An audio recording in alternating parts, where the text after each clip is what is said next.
For 6 years as a full-time housewife, every time I asked my husband for living expenses, it felt like begging. $1,500 a month. An amount he made me feel like he was handing over $100,000. One day I'd had enough. I stopped doing housework, refused to care for his wheelchair-bound mother, and even dropped our daughter off at his office for him to take care of. Then I found a job and began living my own life. When the house fell into chaos, my husband came crawling back, begging for forgiveness. Staring at the empty balance in my bank account, I mustered the courage to send my husband a message. "Mike, are you busy? It's time to transfer this month's living expenses." The message vanished into the void with not so much as a reply. My daughter, Annie, tugged on my hand, begging for cake. She kept pulling me toward the door.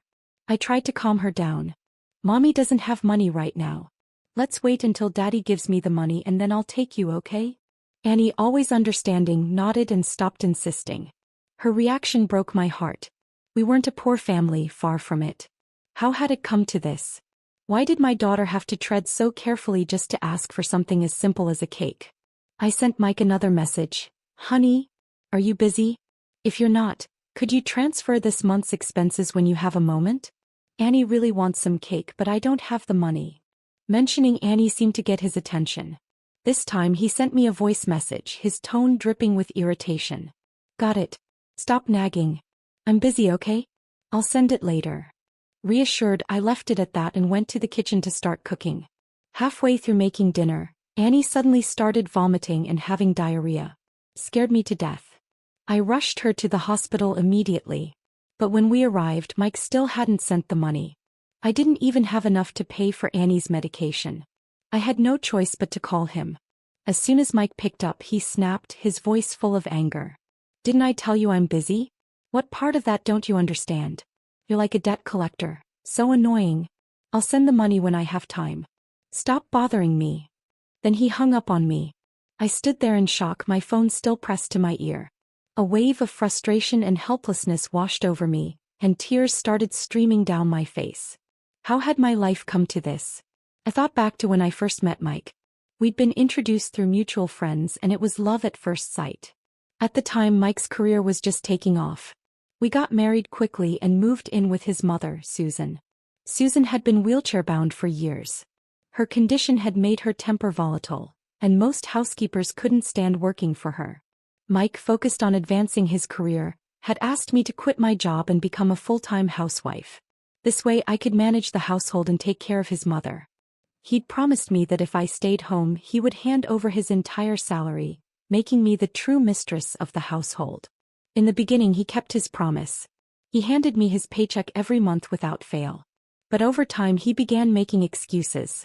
He needed money for business entertainment, to maintain relationships with his superiors and so on. Eventually, he took the salary card back. From then on, he only transferred a few $1,000s to me each month for household expenses. At first, it was $4,000 or $5,000. Then it dropped to $3,000. Eventually, it dwindled to $1,500. Now, even with such a small allowance, he would delay transferring the money. Like today, I'd already asked him twice and he still hadn't sent it. Without that $1,500, I was utterly powerless. I couldn't even afford medicine for my child. I swallowed my pride and borrowed a few $100s from a friend to cover the emergency. When I got home, Mike and Susan were waiting. They didn't ask about Annie's condition. Instead, they berated me, loudly and mercilessly. When I got home, Mike wasn't back yet. But his mother, Susan, who had been napping all afternoon, was wide awake and furious. The moment she heard me come in, her voice echoed through the house, sharp and cutting. "You worthless woman. Where have you been? Get in here and take care of me." Swallowing my frustration, I helped Susan out of bed and into her wheelchair, then wheeled her into the living room. She glanced around, noticing the empty house, and her anger flared again. "It's this late and you haven't made dinner? What are you even doing? Mike will be home soon. Are you planning to starve him? All you do is laze around here. Honestly, I don't even know why my son married you." Her insults barely registered anymore. After years of hearing the same words, I had grown numb. When I first married into this family, Susan had been just as harsh. Back then, her words would send me running to Mike, crying and pleading for him to intervene. But Mike never truly stood up for me. Instead, he would soothe me with kind words or buy me small gifts to calm me down, never once attempting to confront his mother. "She's in a lot of pain because of her condition," he would explain. "That's why she's irritable. Please try to be patient, for my sake." And so I endured. Year after year. Mike came home not long after. At dinner, I worked up the courage to ask him again. "Honey, can you send me this month's living expenses now? I'm out of money and I need to buy groceries tomorrow." Instead of transferring the money, Mike responded with a sarcastic sneer. "You women have it so easy. You don't even have to work. You just sit at home waiting for the men to bring in the money. Then as soon as the month starts you nag nonstop. Do you have any idea how hard I work to earn that money?" He said it as if I had chosen not to work, as if I had always been this dependent. I had quit my job to become a housewife because he begged me to. As if his words weren't enough, Susan chimed in, throwing fuel on the fire. "Exactly. My son works so hard every day and you're always pestering him for money. You think he's made of money? You should learn to spend less." I tried to reason with them. "I've been budgeting as tightly as I can. $1,500 a month barely covers groceries, utilities, and Annie's snacks." Mike slammed his plate down, cutting me off. "What do you mean $1,500 isn't enough? How much more do you want? You greedy woman." Every word felt like a dagger, each one stabbing deeper than the last. At first I thought I could let it go, just endure it like always. But then Susan crossed the line. While picking at her food she muttered, "And that useless little girl of yours, why are you wasting money buying her cake? What's the point? You'd be better off saving that money to help my son." That was the breaking point. I couldn't hold it in any longer. "Enough," I shouted, slamming my plate upside down on the table.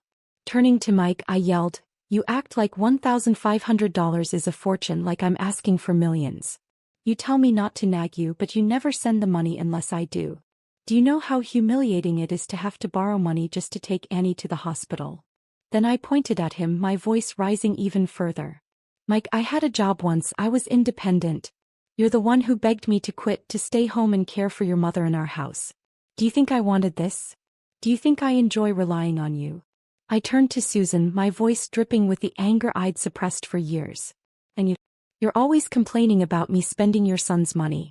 Have you ever thought about why I'm even here? If it weren't for you, do you think I'd have quit my job to become your nursemaid? Do you have any idea how much it would cost to hire someone to take care of you, a paralyzed old woman? $3,000 or $4,000 a month minimum. And here I am doing it all for a measly $1,500. You should be grateful." I felt a wave of relief as I let it all out. Mike and Susan, on the other hand, were furious. "Mandy, have you lost your mind?" Mike shouted, his face a mixture of shock and disbelief. I glared at him. "No, Mike, I've never been more clear-headed. From now on I'm done. I'm done asking you for money. I'm done managing this house. I'm done caring for your mother. Nanny, we'll take turns raising her. I'm not doing this alone anymore. Let's see how you manage without me holding everything together." Ignoring their protests and Susan's shrill complaints, I grabbed Annie and went to my room. I expected Annie to be scared after my outburst. Instead, her eyes sparkled as she looked up at me. "Mommy, you were amazing today." I froze for a moment before saying, "But if I start working again, I might not have as much time to take care of you." "That's okay, Mommy," she chirped. "I'm already 5. My teachers will take care of me at school, and on weekends I can take care of myself." Her words broke me. I hugged her tightly, tears streaming down my face. The only good thing to come out of my marriage to Mike was Annie, a bright, thoughtful, and loving little girl. That night I resolved never to look back. I would no longer lift a finger for that house. I thought Mike and Susan might last 3 days without me. It turned out I'd overestimated them. They didn't even make it through the night. At 10 p.m. I had just gotten Annie to sleep when Mike came looking for me. He seemed awkward, handing me a check. "Here's this month's money. Also, my mom had an accident. Can you go clean it up?" It seemed that having a wheelchair-bound mother who relied on adult diapers for everything made it impossible for Mike to manage even one night without me. All those times I'd silently taken on the burden without complaint, he must have thought it was easy for me. Well, not anymore. His compliant, ever-obliging wife was gone for good. I pushed the check back into his hands. "Oh, I wouldn't dare take your money. Otherwise, you and your mother will just keep calling me useless. From now on, I'll get a job and earn my own money. As for this house, your mother, and everything else, you figure it out. I'm done." Mike's brow furrowed as he snapped, "Come on, Mandy, don't be so ungrateful. I'll add another $1,500 to this month's budget. $3,000. Just stop throwing a tantrum and go clean up after my mom." He handed me a new check for $3,000. I returned it to him again untouched. Mike was livid. "Enough already. If you keep this up, don't expect me to give you another cent." I'd already made up my mind. Who needed his money anymore? I shoved him toward the door. "Bye-bye."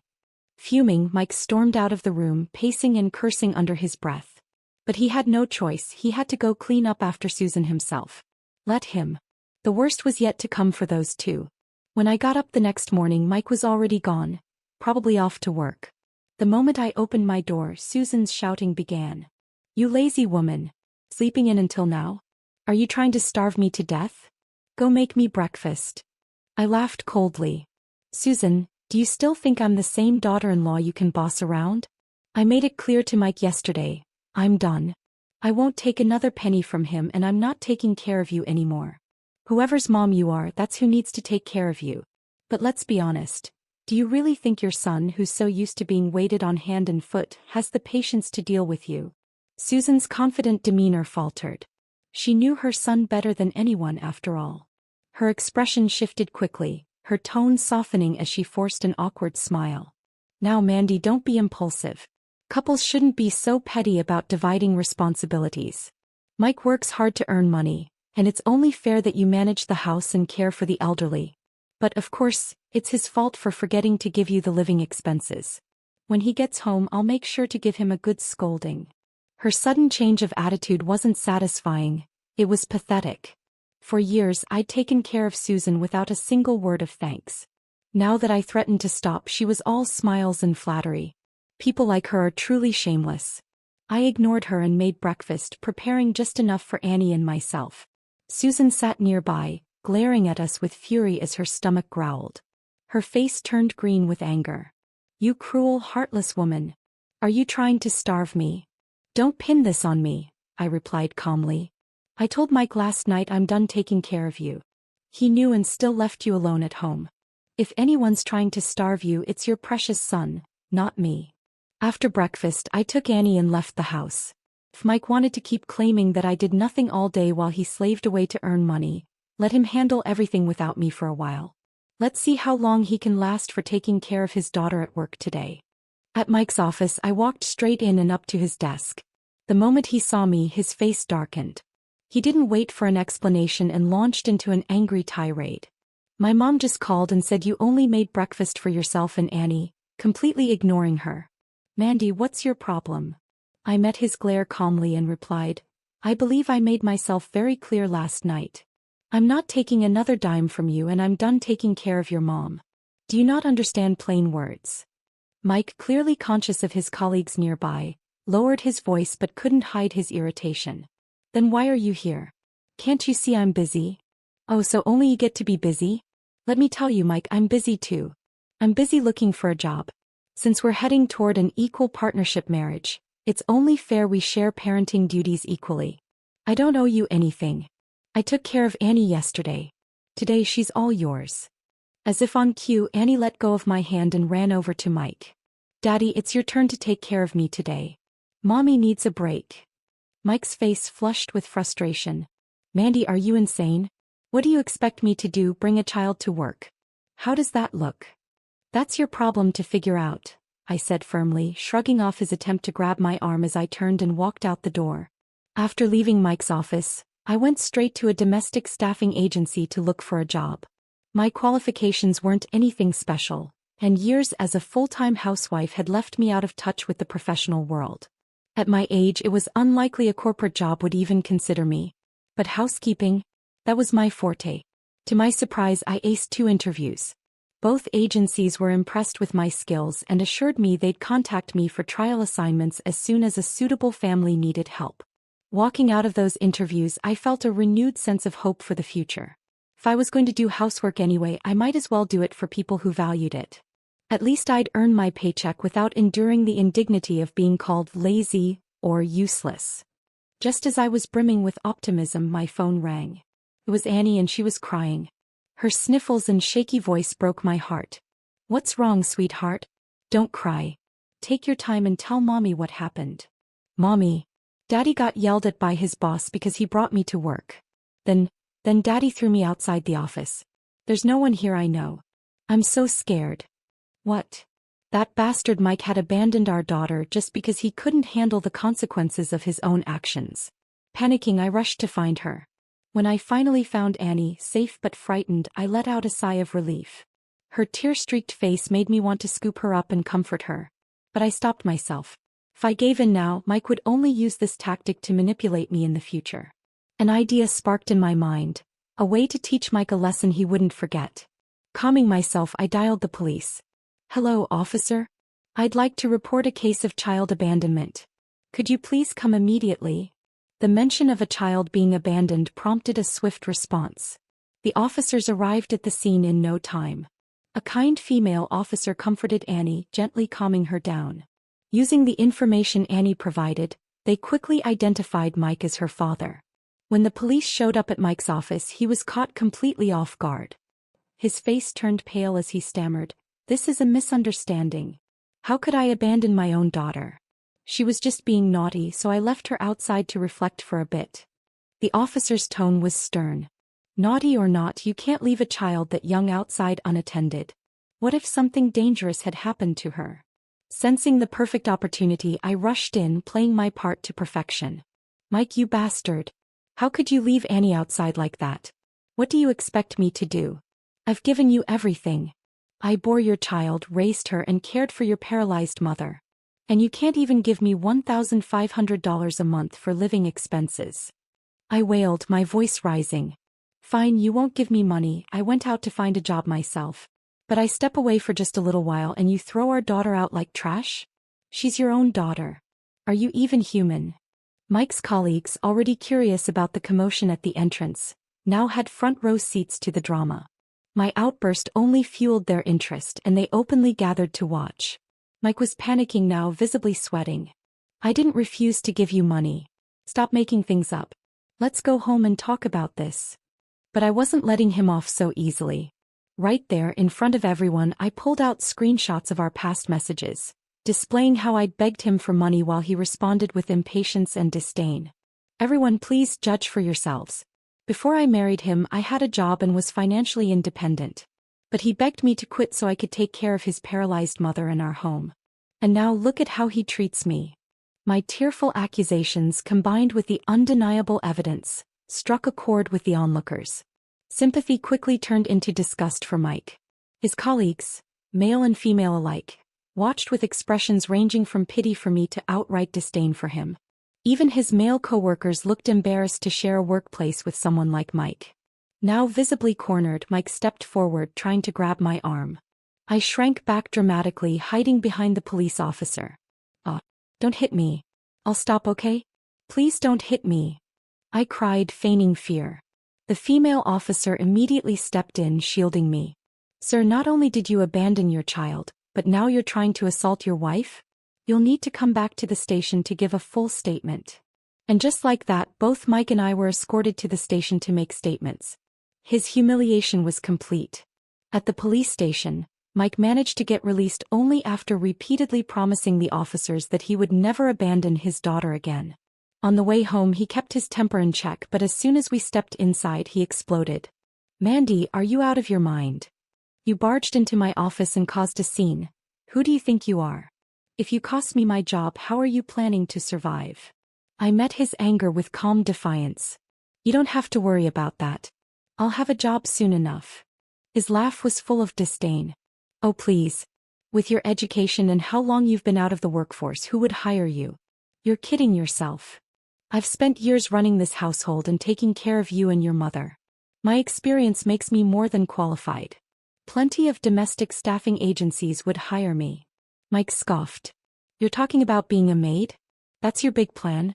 Do you even realize how humiliating that is?" I couldn't help but laugh at his hypocrisy. What's humiliating about earning an honest living? At least when I work for someone else, they'll respect me and pay me fairly. As a maid, I'd make $7,000 a month. Compare that to the $1,500 you begrudgingly give me while treating me like dirt. I'd say it's a win for me. Before we could continue arguing, Susan interrupted us. Mike, stop fighting and make me some food. I haven't eaten all day. Mike waved his hand dismissively and took a deep breath to calm himself. Fine, I'm done arguing. Just go make dinner already. Mom and Annie are hungry. I was hungry too, so I headed to the kitchen without another word. But when dinner was ready, I only made enough for myself and Annie. As I placed the food on the table, Mike tried to help himself, but I stopped him. This is for Annie and me. If you and your mom want to eat, make your own. Mike's face twisted with anger. Are you serious right now, Mandy? Do you even want to keep this marriage going? Don't forget you're living in the house I bought. If you don't want to play nice, we can get divorced and let's see where you'll live then. I let out a cold laugh. Divorce threats. How predictable. Yes, you bought this house. But I've been with you for years, contributing with my time, labor, and sacrifices. You want to talk money? Fine, let's talk money. Do you know how much a full-time caregiver costs these days? $5,000 a month. And if they have to care for someone disabled, it's even more. You've barely given me $3,000 a month for all these years. And that's if you even bother sending it on time. So let's settle accounts properly, deduct my rent, and then pay me for the years I've spent taking care of your mom. Let's see who ends up owing who. Mike turned beet red, stammering for a response but finding none. With no other options, he trudged to the kitchen and made some spaghetti for himself and Susan. The first bite Susan took, she spat out immediately. This is disgusting, way too salty. She turned her eyes longingly to the lemon shrimp on Annie's plate, clearly wishing she could trade meals. But this was just the beginning. From that day forward, I refused to take responsibility for anything related to Susan or Mike. I cooked only for myself and Annie, washed only our clothes, and left the rest to them. The house quickly descended into chaos. Susan especially bore the brunt of it. There were days when she soiled herself and had no one to clean her up. She would scream and cry, lamenting that she might as well die. The mess and constant complaints pushed Mike to his breaking point. Finally, after weeks of enduring the consequences of his own neglect, he broke. He came to me, his voice weary and filled with desperation. Mandy, I'm sorry. Please, let's work this out. When Susan had yet another incident, leaking onto her bed while Mike was in the middle of a video conference, the house turned chaotic again. Despite trying to maintain his professional demeanor, Susan's incessant yelling, complaining about her condition and demanding immediate attention, disrupted the entire meeting. After he ended the call, Mike finally broke down. He came to me, tears streaming down his face, his tone pitiful. I'm sorry, honey. I know I was wrong. You've worked so hard to take care of this family, and I shouldn't have treated you that way. Please forgive me just this once. From now on, I'll send you the living expenses on time. I'll even raise it to $3,000. No, wait, $4,000 a month. How about that? If this had been in the past, I might have caved. But now, I didn't need him anymore. The domestic staffing agency had already lined me up with a job. A family was looking for a caregiver to care for their mother, a double amputee with a difficult temperament. The position paid $7,000 a month. Temperamental? That was a non-issue for me. After years of dealing with Susan, I could handle anyone. They were impressed by my experience caring for a paralyzed family member and had recommended me to the family. The job started the next day. I looked at Mike and smirked. $4,000? Who are you trying to fool? Mike panicked, quickly changing tactics. Fine. I'll hand over my entire paycheck every month. We can go back to how things were before, okay? No. His voice trembled. Why not? I couldn't help but laugh, raising my voice just enough to ensure Susan could hear from the other room. Because I have a new job now. Starting tomorrow, I'll be working as a live-in caregiver for a double amputee. Guess what? They're paying me $7,000 a month. Mike scoffed, his disbelief written all over his face. $7,000? For a maid? You've got to be kidding me. You're being scammed. Oh, it's no scam. The pay is high because their mother has a terrible temper and has scared off every other caregiver they've tried to hire. But I'm not worried. No one's temper could possibly be worse than your mom's. Hearing that, Susan, who had been eavesdropping from her room, wheeled herself into the living room, her face pale with panic. "You're leaving? To be someone else's maid? What about me?" I looked her dead in the eye, my voice dripping with sarcasm. "Well, you could always ask your precious son to hire a caregiver for you. But caring for someone with your personality? That's going to cost at least $10,000 a month. Otherwise, who would agree to take the job?" I glanced pointedly at Mike, my words slicing through the air. "But considering your son only makes $5,000 a month, hiring help would mean no money left for anything else. Guess you'll be eating air for dinner." Mike's face turned crimson with rage. "Fine, Mandy. You want to live like this? Then get out of my house. Either pay rent or pack your bags." The audacity. Still trying to bully me after everything. Without flinching, I pulled out my phone and recorded a voice message to my new employer. "Hi, Ms. Lucy. I've thought about your offer to live in and provide 24/7 care for your mother. I've decided I'm okay with that arrangement and can move in starting tomorrow." Ms. Lucy replied almost instantly, her voice full of gratitude. "Mandy, thank you so much. You're a lifesaver. Finding live-in help has been nearly impossible because everyone else prioritizes their own families. Since you're willing to stay, we'll add another $500 to your monthly pay." I replied sweetly, "Thank you, Ms. Lucy. I'll see you tomorrow." Hanging up, I turned to Mike and Susan with a smirk. "See? Some people appreciate my work and are even willing to pay me extra. Honestly, I should thank you, Susan. If it weren't for the years of verbal abuse and disdain, I'd never have the thick skin to thrive in this new job." Mike and Susan stood there, speechless, their faces a mix of anger and disbelief. Susan, unwilling to admit defeat, snapped, "Mike, hire a maid for me. I refuse to believe we can't find someone better than her." After everything fell apart, I packed my belongings, took Annie with me and moved out of the house. Susan initially tried to manipulate Mike into using Annie to keep me tethered, but after the police incident, Mike had learned his lesson. He knew better than to use Annie as leverage again. When I informed my new employer about my situation, including the fact that I needed to care for my child, she was incredibly understanding. She agreed that I could bring Annie with me to live at the house so long as Annie wouldn't disrupt the caregiving duties.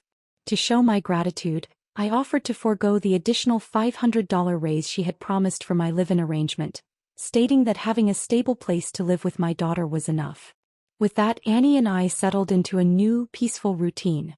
Meanwhile, back at Susan's house, things were chaotic to say the least. My neighbor, who had become my eyes and ears on the situation, regularly updated me with amusing reports of Mike and Susan's ongoing struggles. Mike, desperate for help, had hired a cheap maid to care for Susan. At first, things seemed to be going okay. But knowing Susan as I did, I knew it wouldn't last. Sure enough, Susan quickly started nitpicking the maid's work, complaining about the cooking, criticizing how she was cared for, and making passive-aggressive remarks. It didn't take long for the maid to reach her breaking point and quit. Mike was forced to hire another, more experienced and higher-paid caregiver. But as anyone in that line of work knows, there's no need to endure abuse when you can easily find another job elsewhere. The second caregiver didn't last much longer than the first. Mike, already overwhelmed by his career's demands during a critical growth phase, couldn't handle the additional stress of managing Susan's constant complaints. Eventually he snapped. When the second caregiver resigned and Susan criticized him for being useless at finding someone competent, Mike stormed home after work and unloaded on her. For the first time, he blamed Susan directly. "It's all your fault. If you hadn't treated Mandy so horribly, she wouldn't have left and we wouldn't be in this mess." Hearing this from my neighbor made me roll my eyes. Of course, Mike would shift the blame entirely onto Susan, conveniently ignoring his role in driving me away. Yes, Susan had been terrible to me, but my breaking point had more to do with Mike. I had sacrificed my career and independence to support him and his family, only to be treated with disdain and to have to beg for even the smallest bit of financial support. To pin my departure solely on Susan was a masterclass in avoiding accountability. While I'd been enjoying this drama from afar, I realized there was nothing quite like witnessing it in person. So, at the end of the month, I decided to take a day off from work and pay Susan a visit. Not to help, of course, just to check in. I wanted to see how she was eating, whether she was sleeping well, and how she was holding up without me. After all, who better to evaluate the consequences of her choices than me? At the end of the month, I put on a carefully styled outfit, applied flawless makeup, and went back to the house. As I stepped inside, I found Susan locked in yet another argument with her third hired maid. The maid, a woman in her 50s and about Susan's age, was being berated. Susan pointed her finger accusingly at the maid, insulting her for taking wages without working properly. "You're just a useless freeloader. I call for water and you take forever to bring it. What kind of maid are you? You should be the employer instead, you disgusting leech." When Susan noticed me enter, her tone shifted abruptly. "Oh Mandy, finally you're here. Look at this maid compared to you. You were the perfect daughter-in-law. You could tell when I needed help just by looking at me. If I so much as raised my hand, you'd know I needed to get up. And this one, I can't even get a simple glass of water without a fight." Her words were vile and the maid had had enough. "How dare you? Now you remember how good your daughter-in-law was? I've heard plenty from your neighbors. They said you treated her like dirt even though she worked herself to the bone for you. You don't deserve good help. You drove her away and now you're stuck with people like me, and guess what? I'm leaving too. For $2,000 a month, you think I'm going to let you abuse me like that? Keep dreaming." The maid tore off her apron, threw it at Susan and stormed out of the house. Susan was left fuming, steam practically coming out of her ears. But with the maid gone, she had no one to lash out at except me.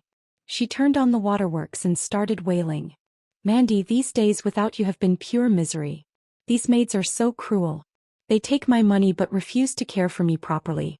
I've thought it over and you were the best. I know I was wrong. Please come back. I'll treat you better, I promise." Hearing this, I felt a deep ache in my chest, but not out of pity. How did I let myself be reduced to this? 4 years, I allowed myself to be humiliated, insulted, and taken for granted by a woman who could barely move without my help. If I had stood up for myself sooner, if I had quit when things first became unbearable, would Susan or Mike have dared to treat me this way? Of course not. I realized now that it was my own lack of self-respect that had given these people the power to mistreat me. Ignoring Susan's pleas, I went straight to my room and started packing the remaining items for Annie and me. This house would never be my home again. Once we were fully moved out, I planned to file for divorce. I needed to cut ties with Mike and Susan completely and start fresh. Susan must have sensed my intentions because her panic escalated. "What are you doing? Where are you going? Are you just going to walk away from your husband and me?" I didn't answer. I simply continued packing. My silence drove her into a fit of rage. "I knew it. You're a selfish woman. You'd rather take care of strangers than your own family. You heartless witch. I'll sue you for abandoning your family." That did it. I couldn't hold back anymore. "Sue me? Go ahead. Let's see what the court thinks. I spent 6 years slaving away in this house taking care of you, only to be insulted and degraded every single day. You think the law will side with you, an abusive, petty old hag. You..." Susan stammered, her voice trembling with fury. "Don't you dare." I snapped. "If you ever insult me again, I swear I'll slap you so hard you'll think twice before opening that mouth. I put up with your nonsense for years, but not anymore. You think I'm an easy target? Think again." For once, my words left her speechless. I was nearly done packing when I noticed 2 of Annie's favorite Barbie dolls on the balcony. I walked over to grab them. Out of nowhere, Susan screamed like a banshee and hurled a mug at me. "You black-hearted bitch. I'll kill you." Instinctively, I ducked. The heavy ceramic mug missed me, flew through the open balcony door and tumbled straight down. My heart stopped. We were on the 10th floor. If that mug hit someone, the consequences would be catastrophic. I rushed to the balcony and leaned over. What I saw made my blood run cold. The mug had hit someone square on the head. The man staggered before collapsing onto the pavement, a pool of blood forming around him. I whipped around, seething. "Susan, do you even realize what you've done? That mug could have killed someone. Do you think Mike has enough money to pay for this?" Susan's face went pale, but she immediately went on the defensive. "This is your fault. If you hadn't moved, I wouldn't have missed. If anyone's paying, it's you, not me." I laughed bitterly. "Oh sure. Tell that to the police. They'll love hearing how your fingerprints are all over that mug. You'll pay for this, Susan, in more ways than one." I bolted downstairs to check on the injured man and called 911. When I got closer, my heart sank. The victim lying in a pool of blood was none other than Susan's beloved son, Mike. By the time the ambulance reached the hospital, Mike was already dead. The mug Susan threw from the 10th floor struck his head directly, killing him instantly. When the news reached Susan, she broke down into hysterics, her face wet with tears. "My son. My poor boy. How could this happen to you? What am I going to do now without you? My son." Her wailing echoed through the hospital hallways. But as her grief turned to rage, her tear-streaked face twisted into hatred. She pointed a trembling finger at me. "This is all your fault, you evil witch. You cursed my son. Why couldn't you be the one to die instead? Give me back my son, you heartless widow." Some people never take accountability for their actions. No matter what happens, they'll always find someone else to blame, as if shifting the responsibility can absolve them of their sins. But I wasn't going to put up with Susan anymore. I met her venom with equal fire. "Your son is dead because of you.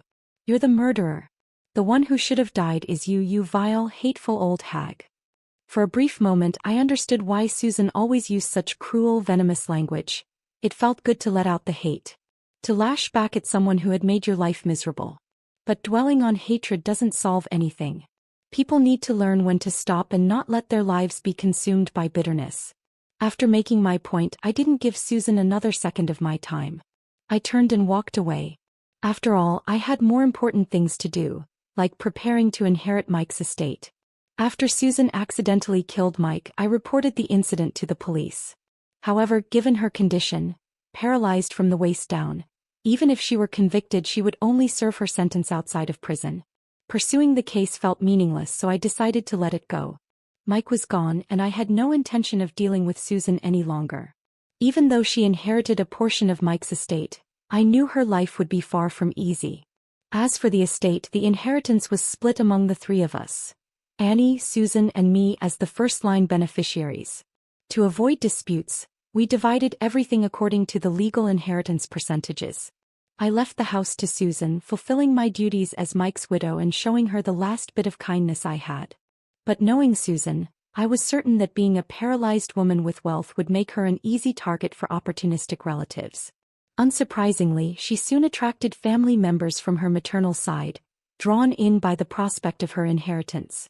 That wasn't my concern anymore. I only wanted to focus on raising Annie and building a stable life for us. Years later, I received news of Susan's passing. At first, I didn't plan to handle her funeral arrangements. However, I learned that she had left part of her inheritance to Annie, so I reluctantly returned to take care of things. That's when I discovered what her life had been like in her final years.